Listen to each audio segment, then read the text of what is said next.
So, hi everyone, and welcome. I can't believe we're saying this already, that it's the last Tutor Network meeting that we'll be having this academic year. It seems to have absolutely flown by, and yeah, I can't believe we're already in May, and it's not long until the end of the year. So, most of our curriculum has actually now been delivered. We've just got a number of twilights and asynchronous recordings that are still due to take place, but in terms of hub days, we're pretty much done, and the only hub day that we've got remaining is a safeguarding and health and safety one, which comes in June. And then pretty much the programme finishes on the 4th of July for most SCIT teachers. So yeah, we're nearly at the end.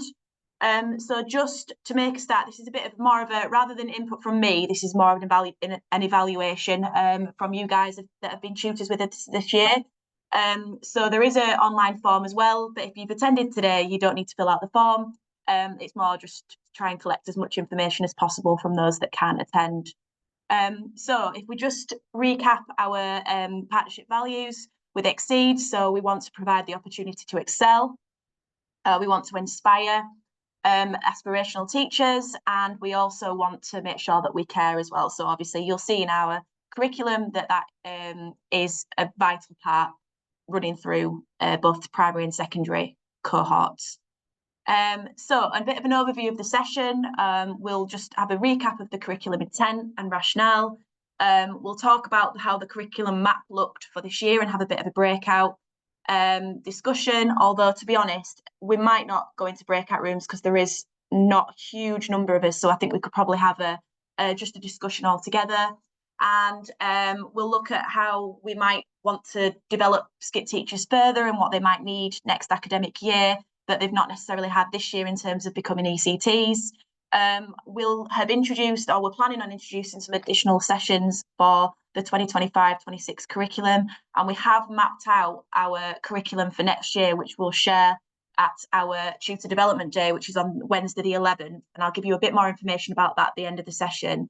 But we have added in some additional sessions, but it's not set in stone yet, so any ideas that you might have of sessions that might be needed, or things that we might need a bit more time on, then we definitely welcome your feedback and input on that.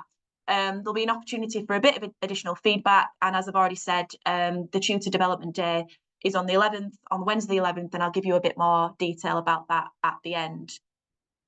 So just in terms of our curriculum intent, just to recap, we want to deliver a cohesive, sequential and personalised curriculum which fulfills our vision to develop high quality teachers. So for primary, we've got a 3 to 7 curriculum as well as a 5 to 11 curriculum. So we've got some bespoke sessions. We've also got a separate SEND input as well, which works slightly differently to the 5 to 11 and 3 to 7. And then for secondary as well, that's obviously got its own curriculum. And even though lots of the sessions are the same for all our secondary cohort, there are a number of specialist subjects sessions throughout the year, which we've made a couple of tweaks to for next year. And again, we'd welcome your input on those. We want to harness the expertise of colleagues from across the partnership. It would be very easy for, and probably a lot cheaper as well, for us to deliver the content ourselves. And we do deliver as a SCIT team some of the content. However, we want that expertise from colleagues across a wide range of different schools. Hence why we ask, we have a large number of tutors that work with us on a yearly basis. And we want to also nurture that passion for teaching and model that commitment to a lifelong learning and professional development as well. So the way our curriculum is structured, the rationale behind that is we've got the ITT CCF, which we know will be changing 25-26, and we'll have the ITT ECF, which links with moving forwards into ECT years, which gives that minimum entitlement for all trainee teachers. But we like to think that we go beyond that. We're not just giving them the minimum entitlement. We are going above and beyond to deliver even more. We have 6 stages of our curriculum, which obviously runs from stage 1, where our teachers are more observing. That's where we set our standards for the behaviour, and a lot of our input for behaviour is in those first sort of few months of the curriculum. And then it goes right the way through to stage 5, where we have our breadth of experience, where we introduce our SCIT teachers to more on SEND, and give them an opportunity to visit some different settings. And then we finish in stage 6, where our skit teachers are teaching around about 80 to 90% of the curriculum. And that's why we have our hub days kind of drop off at that point, to make sure that we give skit teachers the opportunity to teach as much as possible. We've also got the themes of our curriculum centred around pedagogy and also behaviour, subject and curriculum, and those other ones as well, which I'm sure you're all familiar with now, having been tutors with us this year. An important part of our curriculum as well is our research and evidence base, and we're always looking each year to make sure that we use the most up-to-date research in our sessions. We've got curriculum areas on Mosaic as well, where we put the latest research on there. But then that's where you come in as tutors as well, that you have access to research potentially that we don't necessarily have access to. So it's all about sharing and networking and making sure that we are exposing and providing skit teachers with that up-to-date research. And as I said as well, we will be introducing the ITT ECF, which means that obviously our medium-term plans will need to be adapted. We ourselves as a skit team will do the majority of that, but obviously there will be some work that needs to be done on our medium-term plans with regards to how the statements look, and also how our sessions might run, and anything that we need to incorporate. But that will come into our tutor development day. And again, as I've said, it's a spiral curriculum and it's sequential as well. So we do put a lot of our behaviour training at the start of the year and we recap, but we make sure that in terms of subjects and cognitive science and assessment areas, we are constantly revisiting and working in that spiral curriculum. We have retrieval every week in our curriculum sessions. I'm sure some of you will have seen me and Emily come around and deliver our retrieval, which we really enjoy doing every week. But it is really, really important, and it makes sure that we're constantly revisiting things for our skit teachers. So yes, so moving on. So before we go into, I think we've had a couple more people join now. So before we go into breakout rooms, I just want to put in the chat the curriculum maps for this year, and I'm just going to give you a moment. I'm only going to put in the primary one. I'm going to do the 3 to 7 one so that you can see where those 3 to 7 sessions would fit alongside 5 to 11. And I'm also going to put the secondary copy in as well.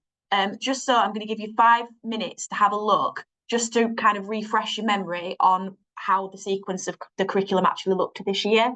So I am just going to put into the chat a copy of those. So hopefully I'll do the primary one first. So if this doesn't open or you can't see it, please do let me know. So the primary one is there. And if you are on secondary or tutor secondary,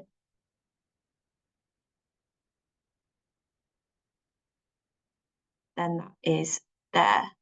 So I'll just give you about 5 minutes just to have a look through. If you can't open that or it doesn't work, please do let me know, and I might just have to share my screen instead. And I'll give you about 5 minutes to have a look.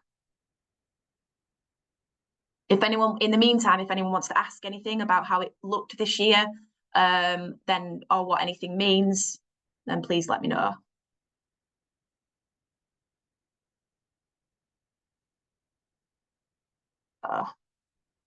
Right, I don't think that seems to want to open. Right, in that case, what I'll do is I'll share on my screen. So I'll start with the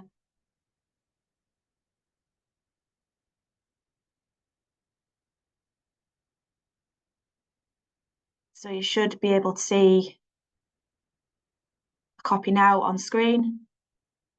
Yeah, so thumbs up. Can you see the 3 to 7? So it should say in small letters at the top. I'll try and make it a bit bigger.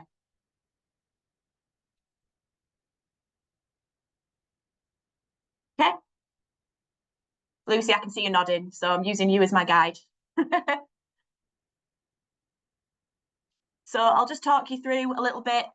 You will know this already, but obviously the dark green represents our hub days, where we've got the yellow, that is a specific 3 to 7 session. We've also then so predominantly on Mondays are our hub days.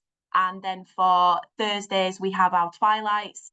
And you can see in the lighter green on the left side, we've got our asynchronous recordings as well. Just to highlight as well that before Christmas, we have at least some kind of input for our subject-specific sessions. So we make sure that's either a hub day, but more likely before Christmas, because we fit so much behaviour and cognitive science and an introduction to SEND as well. A lot of our subjects are in the form of an asynchronous recording or a twilight. And then after Christmas is where we start to introduce more of the subject hub days. So I'll just scroll down slightly. You can see in there as well that we have our PGCE input sessions, which we don't really have any control over, even though they're incorporated into our curriculum. It's obviously agreed with Leeds Trinity, and it's an additional day for them to support them in completing their assignments. And then after Christmas,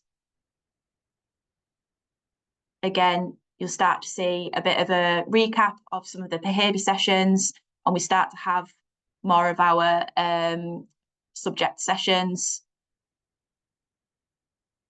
And then towards stage 5, you can see that we've got our mental health and wellbeing first aid training. We also have our SEND study visits that says they're in week 27, but they actually were pushed back to later in the year to fit with that stage 5 breadth of experience. We've got our assessment ITAP there as well, coming into stage 5. And then towards stage 6, you can see that our hub days then drop off. Does anyone have any sort of questions or anything that they weren't familiar with for the primary curriculum? And I'll just pass you over then. So hopefully now you can see the secondary curriculum. Yeah, is that okay? Brilliant. So you can see that that works slightly different. So the bright red for secondary represents the subject-specific input that they have. So this is where normally they're together as a Leeds Bradford split and Northern Star as well. However, when it comes to the subject-specific inputs, obviously they branch out. We've had, I think it's 12 different secondary subjects this year. They go and have that subject-specific input there. They aren't necessarily on a Monday. It depends on the tutors. They could be at any point within that week. And we've also got some slightly different ITAPs for secondary as well, which have also led to us making some slight changes to our primary ITAPs for next year, which again we'll share more with you at the tutor development day. But it follows in a similar way in terms of we introduce behaviour quite early on. And then you could also notice as well that it works slightly different in terms of the school placement. So they have a school A and a school B, which swap over at Christmas, whereas the primary works in a homeschool and a host school, where the homeschool they're in for the majority of the year and the host school is just for that 7 weeks in stage 2. So I'll just scroll down. They've got the PGCE days incorporated as well.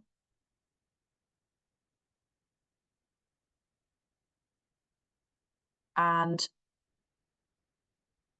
a bit more down there as well. So there's not as many twilights for subjects for the secondary, as well as there's not quite as many hub days as well. And that's more to do with the fact that for primary, we've got so many different subjects that we need to fit in that training for, that it is a lot heavier than the secondary. And in terms of settling in as well, obviously secondary, moving to a new school, there's a huge number of different classes that they've got to get to know and settle into, whereas for primary it's there's not quite that. You've just got one class to get to know, really. So it is quite challenging for secondary to have to move schools after Christmas. So we've got the scaffolding ITAP, and then we move down to, again, Key Stage 2 experience days, and they have the mental health and wellbeing training as well. So I will stop that sharing. And I think I am going to put you into a couple of breakout rooms, but I'll give you what I would like you to discuss. So I'll just share my presentation again.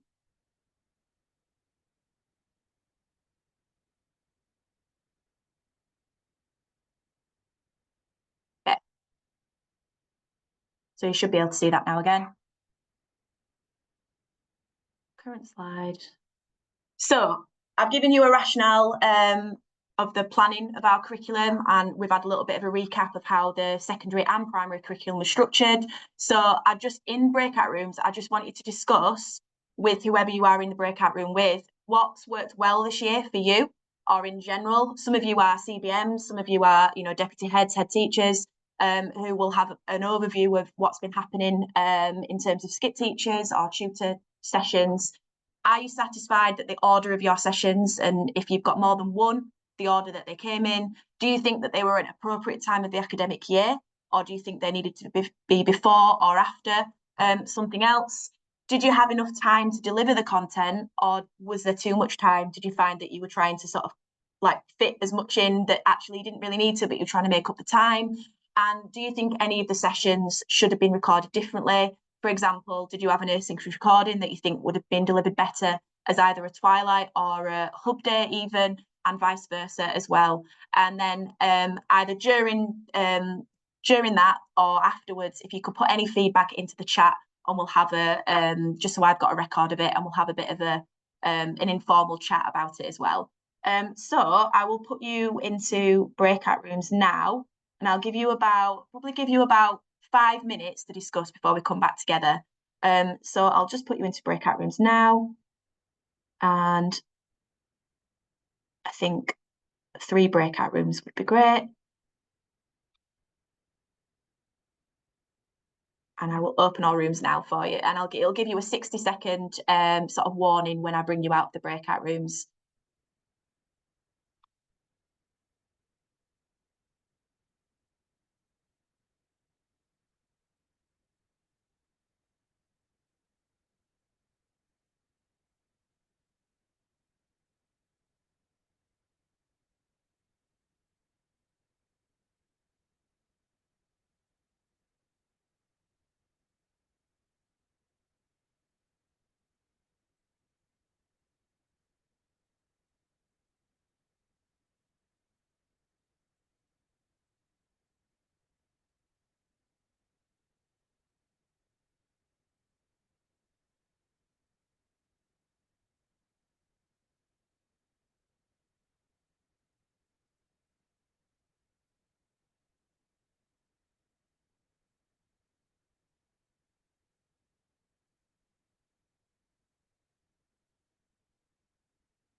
Well, sorry, no, it's 10 minutes, sorry, I'm coming. Oh, yeah, I'm just in a meeting in there, but it's fine, I'll just be 10 minutes, thank you.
Hi, welcome back.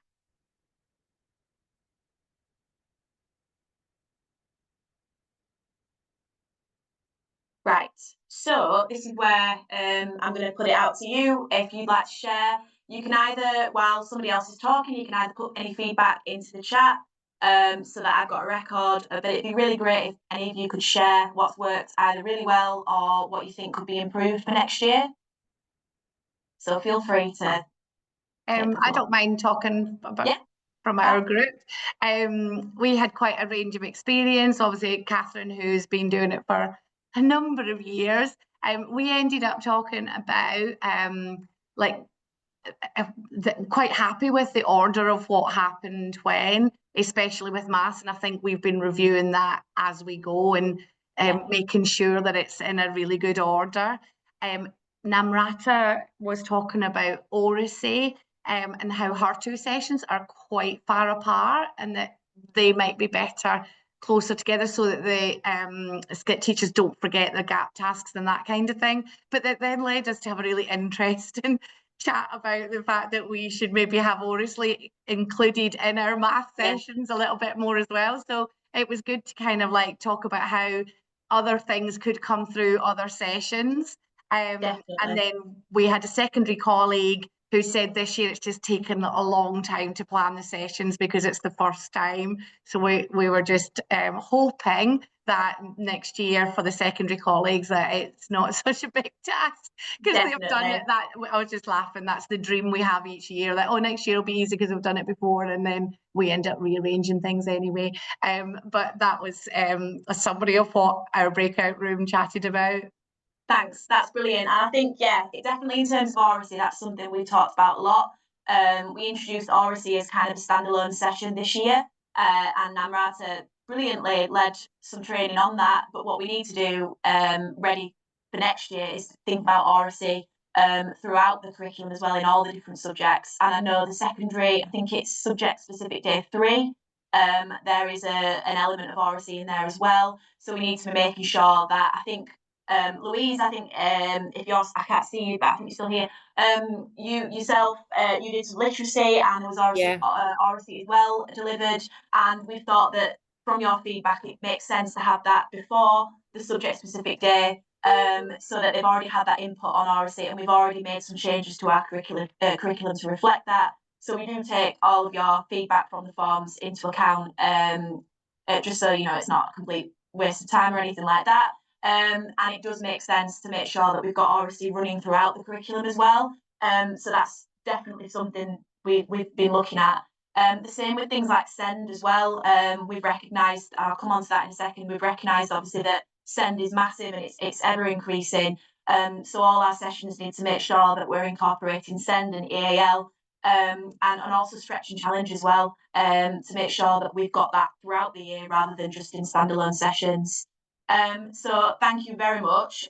Also, in terms of the planning and delivery for next year, I'm hopeful that secondary will be a lot easier next year. Now we've got all the content, especially things like async recordings, and then it becomes about tweaking and making improvements based on what worked well and what didn't, rather than having to plan completely from scratch. So I hope you've been reassured by primary colleagues. So thank you for that. Would anyone else from a different group like to share some feedback? I'm happy to share, Emma. I've just put it in the chat as well. Yeah. It's Louise. Oh, Fab, thank you. Yeah, so in terms of the order and timing of the hub days and ITAPs, we were happy with that. What was quite good as well, I think, was with the secondary, when we got the same group of trainees as well, because you build up a good relationship with them then. It was harder earlier on, I think, when we didn't know them very well, but then we could, you know, we knew what their strengths were. We even, it might sound a bit harsh, but we even introduced a seating plan for the trainees in our later hub days and ITAP, when we knew who worked well with each other, and to try and encourage a bit more collaboration. Yeah, it was very intensive planning, but obviously we've said hopefully we can use that next time. And I think I talked about in our group, it was the logistics really of when you've got 12 to 14 trainees in school with lots of different subjects, there's not always staff teaching those subjects in that time, and then because we're so large, it's then finding staff who can escort the various trainees around. So I don't know what the answer is to that, but from a practical point of view, that was sometimes quite difficult. I don't know, I think Sarah and Nick are on as well. I don't know if they think I've missed anything there, because obviously they work with me as well. Well, anything that's been missed, I mean, there is the form that you're more than welcome. I know you've attended this session as well, but if you do have any additional feedback, then following the link to the form asks pretty much similar questions to what we're asking, what I'm asking you now. So if you think of anything, either drop me an email or fill in the form. And as I said, our curriculum isn't set in stone by any stretch, so we are open to any input that you've got. Lucy, I know you were itching to say something there as well. So thank you, Louise. I don't know if I was itching, Emma, but yeah, no, well, I was actually in Louise's group, and we were just talking about that we feel like I was saying how much better it was this year, because the year before for curriculum design we just did half a day, and it just wasn't long enough. Whereas this year I felt the skits left haven't got what they needed out of the day, and it was much better, obviously with your help as well. I think, was it Hannah? I think you were talking about if there's any sort of schools in Leeds that she could sort of work alongside, you know, for phonics, because sometimes if it's a small school, getting the skit teachers into those classrooms quite challenging. So yeah, opportunities to sort of collaborate with other schools so skit teachers can sort of get across into more. Yeah, we're always looking for, you know, new schools to work with, and we've been able to branch out this year. We've got Hollingwood as part of the PayMat trust. We've also had some schools over at Keighley Way as well, like Holycroft. I'm making sure I've so many school names, making sure I say them right. So we've formed some really good links with other schools, and it kind of depends on the demographic of our cohort for next year as well. Like there's quite often a massive bias towards Bradford in terms of the numbers, but that's not to say that will continue into next year. So obviously we need to think about how that's going to work across schools. Similarly for EYFS as well, we just don't know how many we're going to get for the 3 to 7 cohort until we get them. And the same for secondary. You know, this year we've had 12 different subjects, but it might be next year that we only have 4 or 5, but we've got more trainees in those subjects. So it's hard to know and plan out properly until we know who we've got. But yeah, we always seem to be able to work around it, so we'll make it work. Would anyone like to input finally before we move on? No, right, perfect. So we'll move on to the next one. So I just want to tell you a little bit about some of the additional sessions that we've put in and see what your thoughts are. So for both primary and secondary, we recognise the need for more SEND sessions. So we do tend to have SEND hub day at the start of the year, and then we've got a number of sort of twilights that come towards the end of the year, really. So yeah, if you're delivering on SEND, you might recognise that, you know, there's a big gap, and then it seems to be there's lots of SEND that comes through quite late. So we talked about what kind of things we might need to put in. So we've recognised having an additional half day where we look at more practical strategies about SEND and the different categories of need. To do with the HCPs as well, we're getting more of those in mainstream school, and also things like dyslexia, speech and language, SEMH as well is a massive one that we think we need to cover a lot more. And also we've got a session on hearing impairment, so we were thinking, well, we don't have one on visual impairment, which is equally as important. So in all of those, for both primary and secondary, we're looking at introducing some sessions. So if you know anybody in your schools that might be able to support with that, I've not had a chance to get the SEND team together yet to talk about that. But additionally, if there's anybody that you know that might be interested in delivering some of these sessions, then please do get in touch, because we're always looking for new expertise in those areas. So in addition to that as well, we're also looking at, we've got the equity, diversity, belonging modules that we're going to introduce. So there's 5 modules as well as an introduction that we will deliver as a skit team, and we will make sure that that's kind of like one every half term as a twilight. So you'll probably notice next year, if you've got skit teachers as well, that the number of twilights for secondary in particular will increase. Same for primary as well. We've got a lot of content to fit in. We also recognise the need for a bit more on sustainability and in the environment as well. So we're looking to introduce a twilight on that.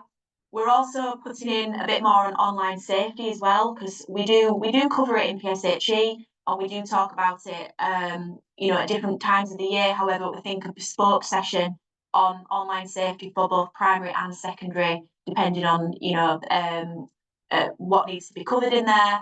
And we also are going to be working with the Bell Foundation, where we've got some experts in school that have been doing a lot of work on EAL.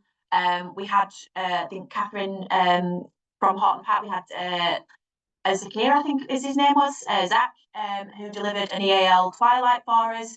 But we really want to make EAL more of a focus next year as well. And that's not just on as a standalone, that's also within the curriculum areas as well. So I don't know, before I just move on, I don't know if anyone's got any thoughts about those SEND sessions, about whether they think there's anything else that might need adding, or any thoughts. I'm happy to hear either in the chat or out loud.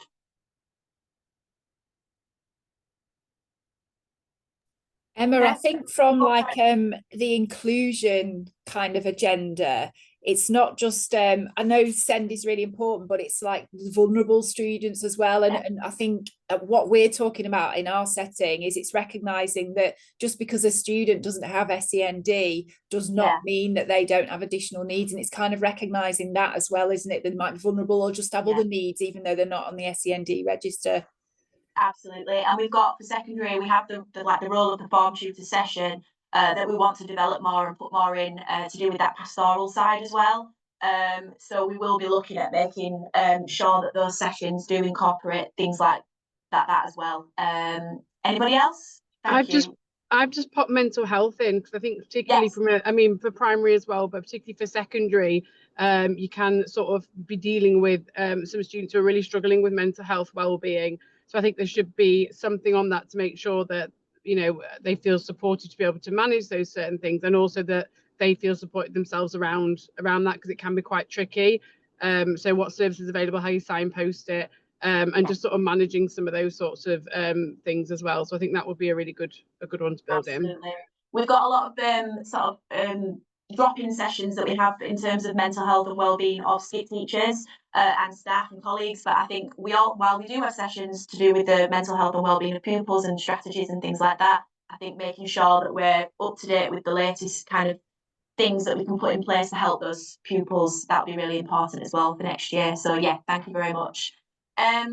So just to move on, it kind of covered a bit in our feedback, but is there anything else that you think in our curriculum will be important, especially at this time of the year when our skit teachers are moving on to becoming ECTs, we put in job training and interview support for them, mock interviews and all those kind of things, which I know this year have been really beneficial, and skit teachers have found them really useful. But is there any training that you think would better prepare our skit teachers? Again, if you think of anything later on, and feel free to email in. The only thing I'd say, oh, sorry, go on. No, you go first.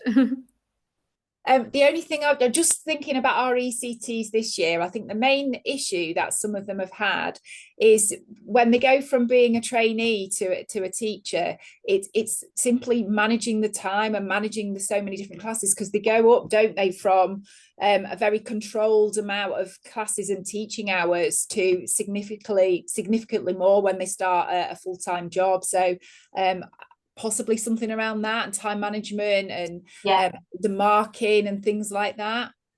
Yeah, absolutely, definitely. And I know we've introduced some targets, thinking about looking at things that you wouldn't normally cover as a skit teacher, you know, like external agencies, and working with the Senko about EHCPs, and looking at parents' evenings, and all of those things we try and incorporate. But yeah, trying to make them as ECT ready as possible is really, really important. So we can look at working together to think about, from your perspective, Louise, at Woodkirk, about what ECTs need to have, and look at how we can put sessions in place for that. Lucy, what were you going to say? I was only going to say, do they get a chance to sort of speak to past Exceed skit teachers that are now ECTs, to kind of see what are the ECTs like? And because I was speaking to a couple of mine on Monday, and they were talking about instructional coaching, and I said that is going to continue next year, and they said, well, what? And kind of they weren't sure really what it would look like in terms of their sort of being an ECT and stuff like that. So we do have them talk to, I remember at the start of the year, we have them come in and talk to the new group of skit teachers about what it's like on the programme. But in terms of being ECTs, I think that's something that we can definitely look at. So yeah, thank you very much. That's a really good idea. Anybody else? Okay. So finally, just a thank you. Obviously we've given some feedback, and like I said, feel free to please fill in the feedback form, or send me a message, send me an email. That would be great, or even give me a ring if there's anything you'd like to discuss in particular. And then just a little bit of extra information. So our tutor development day is going to look a little bit different this year. So we've decided, because we've got such a range of tutors, we've got some tutors, I won't call you old tutors, I'll call you experienced tutors that have been with the skit for a long time. But we've also got some new tutors that we've kind of recruited throughout the year, that we feel would really benefit from a whole day's input. So I'll be communicating more details about this. But if you're new to the skit, which is not many of the people we've got here, and haven't had the training from last year, then we'll be inviting you to both the morning and the afternoon sessions. Whereas if you are a current tutor that's had the training from last year, and you're familiar with the curriculum, the rationale, the expectations of being a tutor, and the responsibilities, we'd like to just invite you to the afternoon session, where we'll be looking a lot more at the ITTC, the ECF documents, how that links, and also working as we did last year in our tutor teams.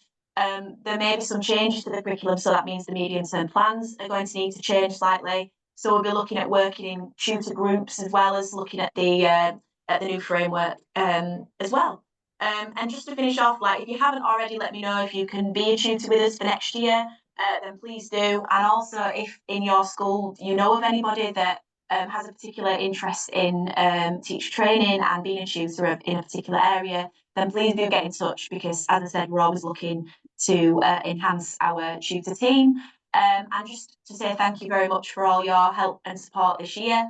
I think it's been a really successful year, and obviously secondary, the first year that we've had that, I think it's been challenging and it's been hard work, but it's been a successful year, and I think we've given the skit teachers a really good year of training. So if anybody would like to contribute anything else, then please feel free. Otherwise, I will let you on your way. Enjoy the rest of your week and have a lovely half term. Thank you very much. Thank you. Thank you. See you later. Thanks. Thank you. Thank you.